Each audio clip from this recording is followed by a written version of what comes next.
ನಮಸ್ಕಾರ ಸ್ನೇಹಿತರೆ, ಇವತ್ತಿನ ಟಾಪಿಕ್ ಬಂದ್ಬಿಟ್ಟು ಮ್ಯೂಚುವಲ್ ಫಂಡ್ಸಾ ಇಲ್ಲ ಸ್ಟಾಕ್ ಮಾರ್ಕೆಟಾ ಅಂತ. ಯಾವ್ದು ಇನ್ವೆಸ್ಟ್ ಮಾಡೋದು ಬೆಸ್ಟ್ ಅಂತ ನನ್ನ ಪ್ರಕಾರ ಹೇಳ್ತೀನಿ. ಎರಡೂ ಬೆಸ್ಟೇ. ಎರಡರಲ್ಲೂ ರಿಟರ್ನ್ಸ್ ಬರುತ್ತೆ, ಎರಡರಲ್ಲೂ ಸ್ವಲ್ಪ ರಿಸ್ಕ್ ಇರುತ್ತೆ. ಬಟ್ ಸ್ಟಾಕ್ ಮಾರ್ಕೆಟಲ್ಲಿ ಸ್ವಲ್ಪ ಜಾಸ್ತಿ ರಿಸ್ಕ್ ಇರುತ್ತೆ. ಇರಲಿ, ಮುಂದೆ ನೋಡೋಣ. ಸೊ ವಿಡಿಯೋ ಶುರು ಮಾಡೋಣ. ಮೊದಲನೇದಾಗಿ ಮ್ಯೂಚುವಲ್ ಫಂಡ್ಸ್.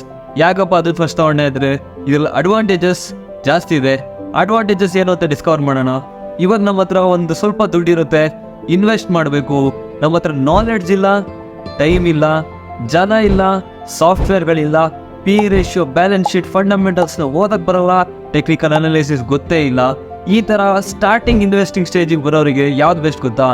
Mutual funds. ಯಾಕೆ ಗೊತ್ತಾ? ಮ್ಯೂಚುವಲ್ ಫಂಡ್ಸ್ ಹತ್ರ ಅದಕ್ಕೋಸ್ಕರ ಡೆಡಿಕೇಟೆಡ್ ಟೀಮ್ ಇದೆ. ಅವ್ರ ಹತ್ರ ಫಂಡ್ ಮ್ಯಾನೇಜರ್ಸ್ ಇದ್ದಾರೆ.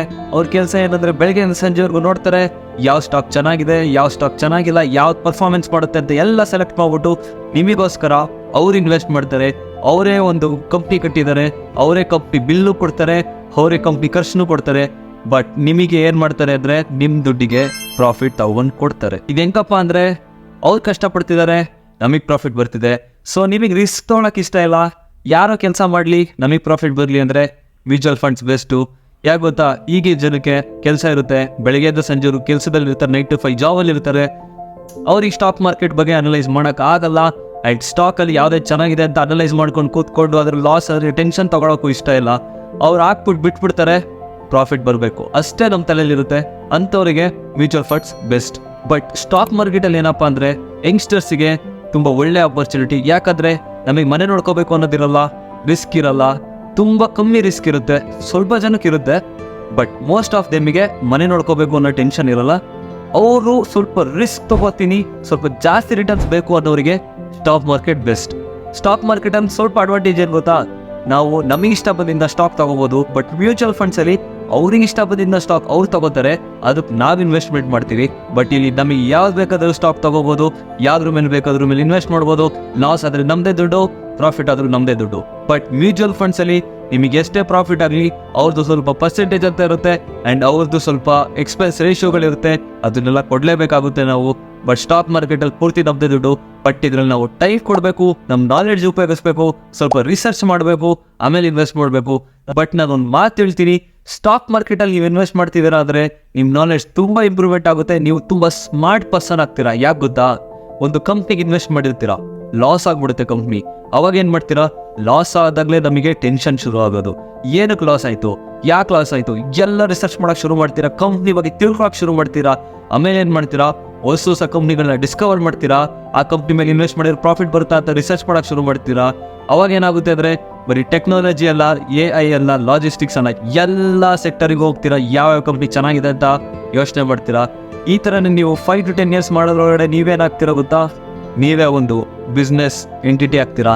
ಅದು ನಿಮ್ಮ ತಲೆಯಲ್ಲೇ ಬಂದು ಕೂರುತ್ತೆ ಯಾವುದಕ್ಕೆ ಇನ್ವೆಸ್ಟ್ ಮಾಡಿದ್ರೆ ಚೆನ್ನಾಗಿರುತ್ತೆ ಅಂತ. ಸೊ ಸ್ಮಾರ್ಟರ್ ಆಗ್ತಾ ಹೋಗ್ತೀರಾ, ತುಂಬ ನಾಲೆಡ್ಜ್ ಇಂಪ್ರೂವ್ ಆಗ್ತಾ ಹೋಗುತ್ತೆ. ಇದರಿಂದ ನಿಮಗೆ ಹೊಸ ಬಿಸ್ನೆಸ್ ಓಪನ್ ಮಾಡಬೇಕು ಅಂದರೆ ಪಟ್ ಅಂತ ಯೋಚನೆ ಬಂದ್ಬಿಡುತ್ತೆ. ಇದಕ್ಕೆ ಏನೇನು ಮಾಡಿದರೆ ಒಳ್ಳೇದು, ಏನೇನು ಮಾಡಿದರೆ ಕೆಟ್ಟದು, ಏನು ಬಿಸ್ನೆಸ್ ಶುರು ಮಾಡೋದು, ಎಲ್ಲ ನಾಲೆಡ್ಜ್ ನಿಮಗೆ ಸಿಗುತ್ತೆ ಸ್ಟಾಕ್ ಮಾರ್ಕೆಟಿಂದ. ಅದು ಬೇರೆ ಸ್ಟಾಕ್ಸ್ನ ಅನಲೈಸ್ ಮಾಡೋದ್ರಿಂದ. ಸ್ಟಾಕ್ ಮಾರ್ಕೆಟಲ್ಲಿ ಏನಪ್ಪ ಮೇನ್ ಅಡ್ವಾಂಟೇಜ್ ಅಂದರೆ, ಈಗ ಮುಖೇಶ್ ಅಂಬಾನಿ ಇರ್ಬೋದು, ರತನ್ ಟಾಟಾ ಅವ್ರು ಇರ್ಬೋದು, ಅವರೆಲ್ಲರಿಗೂ ಗೊತ್ತಿರುತ್ತೆ ಅದೆಲ್ಲ ದೊಡ್ಡ ದೊಡ್ಡ ಎಸ್ಟಾಬ್ಲಿಷ್ಡ್ ಕಂಪ್ನಿಗಳು. ಅವ್ರು ನಮಗೋಸ್ಕರ ಕೆಲಸ ಮಾಡ್ತಾರೆ, ನಮ್ಮ ದುಡ್ಡು ಬೆಳ್ಸೋಕ್ಕೆ. ನಾವು ಜಸ್ಟ್ ಇನ್ವೆಸ್ಟ್ ಮಾಡ್ತೀವಿ, ಸ್ಟಾಕ್ ಪ್ರೈಸ್ ಮೇಲೆ ಹೋದಂಗೆ ನಮಗೆ ದುಡ್ಡು ಆಗುತ್ತೆ. ಕಷ್ಟ ಅವ್ರು ಪಡ್ತಾ ಇರ್ತಾರೆ, ದುಡ್ಡು ನಮಗೆ ಬರ್ತಾ ಇರುತ್ತೆ. ಇದೇ ಜನರಲ್ ಅಜೆಂಡಾ ಸ್ಟಾಕ್ ಮಾರ್ಕೆಟ್ದು. ಕಷ್ಟ ನಾವು ಪಡೋಲ್ಲ, ಬಟ್ ರಿಟರ್ನ್ಸ್ ಬರ್ತಾನೆ ಇರುತ್ತೆ. ಸೊ ಅದರಲ್ಲೂ ನಿಮಗೆ ರಿಸ್ಕ್ ಕಮ್ಮಿ ಇರಬೇಕು, ನಿಮ್ಮ ದುಡ್ಡು ಸೇಫ್ ಆಗಿರಬೇಕು ಅಂದರೆ ಮ್ಯೂಚುವಲ್ ಫಂಡ್ಸ್ ಕಡೆಗೆ ಹೋಗಿ. ನಿಮಗೆ ಇನ್ನೂ ಟೈಮ್ ಇದೆ ಇನ್ವೆಸ್ಟ್ಮೆಂಟ್ ಮಾಡೋಕ್ಕೆ, ರಿಸ್ಕ್ ತೊಗೊಳ್ಳೋ ಕೆಪಾಸಿಟಿ ಇದೆ ಅಂದರೆ ಸ್ಟಾಕ್ ಮಾರ್ಕೆಟ್ ಕಡೆಗೆ ಬನ್ನಿ. ಬಟ್ ಸ್ಟಾಕ್ ಮಾರ್ಕೆಟ್ ಕಡೆ ಬರೋಕ್ಕಿಂತ ಮುಂಚೆ ನಮ್ಮ ವಿಡಿಯೋ ನೋಡಿ, ಸೊ ದಟ್ ನಿಮಗೆಲ್ಲ ಇನ್ಫಾರ್ಮೇಷನ್ ಸಿಗುತ್ತೆ. ಮ್ಯೂಚುವಲ್ ಫಂಡ್ಸಿಗೋಸ್ಕರ ನಮ್ಮ ವಿಡಿಯೋ ನೋಡಿ, ಅಲ್ಲೂ ನಿಮಗೆಲ್ಲ ಇನ್ಫಾರ್ಮೇಷನ್ ಸಿಗುತ್ತೆ. ಇನ್ನೊಂದು ವಿಷಯ ಮ್ಯೂಚುವಲ್ ಫಂಡ್ಸ್ ಬಗ್ಗೆ ಏನಂದರೆ, ಮ್ಯೂಚುವಲ್ ಫಂಡ್ಸಲ್ಲಿ ನೀವು ಇನ್ವೆಸ್ಟ್ ಮಾಡಿರ್ತೀರಾ, ನೀವು ಯಾವಾಗ ಬೇಕು ಅವಾಗ ತೆಗಿಬೋದು. ನೀವು ಯಾವಾಗ ಬೇಕು ಅವಾಗ ತೆಗಿತೀರೋ ಅವಾಗ ಅವರು ಸೆಲ್ ಮಾಡಬೇಕಾಗುತ್ತೆ. ಮಾರ್ಕೆಟ್ ಮೇಲಿರಲಿ ಕೆಳಗಡೆ ಇರಲಿ, ಅವ್ರಿಗೆ ಇಷ್ಟ ಇರಲಿ ಬಿಡಲಿ, ಮ್ಯೂಚುವಲ್ ಫಂಡ್ಸ್ ಕಂಪ್ನಿಗೆ ನಿಮಗೆ ಸೇಲ್ ಮಾಡಿ ನಿಮಗೆ ದುಡ್ಡು ನಿಮಗೆ ಕೊಟ್ಟೇ ಕೊಡ್ತಾರೆ. ಒಂದೊಂದ್ಸತಿ ಏನಾಗುತ್ತೆ ಅಂದರೆ ಮಾರ್ಕೆಟ್ ತುಂಬ ಕೆಳಗಡೆ ಹೋಗ್ತಿರುತ್ತೆ, ಅವಾಗ ಜನಗಳು ಸೇಲ್ ಮಾಡೋಕ್ಕೆ ಶುರು ಮಾಡ್ತಾರೆ. ಅವಾಗ ಮ್ಯೂಚುವಲ್ ಫಂಡ್ಸ್ ಕಂಪ್ನಿ ಲಾಸಲ್ಲೂ ಕೊಡಬೇಕಾಗುತ್ತೆ ಶೇರ್ಸ್ನ. ಯಾಕಂದರೆ ಕೆಳಗಡೆ ಹೋಗ್ತಿರುವಾಗ ಬೈಯಿಂಗ್ ಆಪರ್ಚುನಿಟಿ, ಸೆಲ್ಲಿಂಗ್ ಆಪರ್ಚುನಿಟಿ ಅಲ್ಲ. ಜನ ಇದನ್ನ ಅರ್ಥ ಮಾಡ್ಕೊಳ್ಳಲ್ಲ, ಎಲ್ಲರೂ ಸೇಲ್ ಮಾಡ್ತಿದ್ದಾರೆ ನಾವು ಸೇಲ್ ಮಾಡೋಣ ಅಂತ ಸೇಲ್ ಮಾಡ್ಬಿಡ್ತಾರೆ. ಆ ಟೈಮಲ್ಲಿ ಅವ್ರು ಸೇಲ್ ಮಾಡಿಕೊಡ್ಬೇಕಾಗುತ್ತೆ, ಅದರಿಂದ ಸ್ವಲ್ಪ ಲಾಸಸ್ಸು ಆಗುತ್ತೆ. ಸೊ ಇದನ್ನೆಲ್ಲ ಮ್ಯೂಚುವಲ್ ಫಂಡ್ಸ್ ಅವ್ರು ನೋಡ್ಕೊತಾರೆ. ಸೊ ಸ್ಟಾಕ್ ಮಾರ್ಕೆಟಲ್ಲಿ ಲಾಸ್ ಪೂರ್ತಿ ನಮಗಾಗುತ್ತೆ, ಮ್ಯೂಚುವಲ್ ಫಂಡ್ಸಲ್ಲಿ ಸ್ವಲ್ಪ ರಿಸ್ಕ್ ಕಮ್ಮಿದೆ. ಬಟ್ ಅದಕ್ಕಿಂತ ಮುಂಚೆ ಯಾವ ಮ್ಯೂಚುವಲ್ ಫಂಡ್ಸಿಗೆ ಇನ್ವೆಸ್ಟ್ ಮಾಡ್ತಿದ್ರೆ ಅದು ಯೋಚನೆ ಮಾಡಿ ಇನ್ವೆಸ್ಟ್ಮೆಂಟ್ ಮಾಡಬೇಕಾಗುತ್ತೆ. ಸೊ ಈ ವಿಡಿಯೋದಿಂದ ನಿಮಗೆ ಮ್ಯೂಚುವಲ್ ಫಂಡ್ಸ್ ಬೆಸ್ಟಾ ಸ್ಟಾಕ್ ಮಾರ್ಕೆಟ್ ಬೆಸ್ಟಾ ಅಂತ ಗೊತ್ತಾಗಿದೆ ಅನ್ಕೋತೀನಿ. ಗೊತ್ತಾಗಿಲ್ಲ ಅಂದ್ರೂ ಲಾಸ್ಟಿಗೆ ಒಂದು ಮಾತು ಹೇಳ್ತೀನಿ, ಮ್ಯೂಚುವಲ್ ಫಂಡ್ಸ್ ಅಲ್ಲಿ ರಿಸ್ಕ್ ಕಮ್ಮಿ, ಪ್ರಾಫಿಟು ಕಮ್ಮಿ. ಸ್ಟಾಕ್ ಮಾರ್ಕೆಟ್ ಅಲ್ಲಿ ರಿಸ್ಕ್ ಜಾಸ್ತಿ, ಪ್ರಾಫಿಟ್ ಜಾಸ್ತಿ. ಮ್ಯೂಚುವಲ್ ಫಂಡ್ಸಿಗೆ ರಿಟೈರ್ಮೆಂಟ್ ಪ್ಲಾನಿಗೋಸ್ಕರ ಬನ್ನಿ, ಇಲ್ಲ ಯಾವುದಾದ್ರೂ ಒಂದು ಹಾಲಿಡೇ ಪ್ಯಾಕೇಜು, ಇಲ್ಲ ನಿಮಗೆ 15 ವರ್ಷ ಆದಮೇಲೆ ಒಂದು ಮದುವೆ ಮಾಡಬೇಕಾಗುತ್ತೋ ಆ ಪ್ಯಾಕೇಜ್ನ ಮಾಡ್ಕೊಳ್ಳೋಕ್ಕೋಸ್ಕರ ಮ್ಯೂಚುವಲ್ ಫಂಡ್ಸಿಗೆ ಬನ್ನಿ. ಬಟ್ ಸ್ಟಾಕ್ ಮಾರ್ಕೆಟಲ್ಲಿ ನಿಮಗಿದು ಏಜ್ ಇದೆ, ರಿಸ್ಕ್ ತೊಗೊಳಕ್ಕೆ ಕೆಪಾಸಿಟಿ ಇದೆ, ಪರವಾಗಿಲ್ಲ, ದುಡ್ಡು ಹೋದ್ರೂ ಪರವಾಗಿಲ್ಲ, ನನಗೆ ಜಾಸ್ತಿ ರಿಟರ್ನ್ಸ್ ಬೇಕು ಅಂದರೆ ಸ್ಟಾಕ್ ಮಾರ್ಕೆಟ್ ಕಡೆ ಬನ್ನಿ. ಈಗ ನಿಮಗೊಂದು ಕ್ಲಿಯರ್ ಪಿಕ್ಚರ್ ಸಿಕ್ಕಿದೆ ಅನ್ಕೋತೀನಿ. ಇದೇ ಥರ ಇಂಟ್ರೆಸ್ಟಿಂಗ್ ವಿಷಯಗಳನ್ನ ತಿಳ್ಕೊಳ್ಳೋಕ್ಕೆ ನೀವು ಮಾಡಬೇಕಾಗಿರೋದು ಒಂದೇ, ಸಬ್ಸ್ಕ್ರೈಬ್, ಕಮೆಂಟ್, ಲೈಕ್. 3 ವಿಷಯ ಹೇಳ್ಬಿಟ್ನಾ, ಇರಲಿ ಬಿಡಿ, 3 ಮಾಡ್ಬಿಡಿ. Thank you.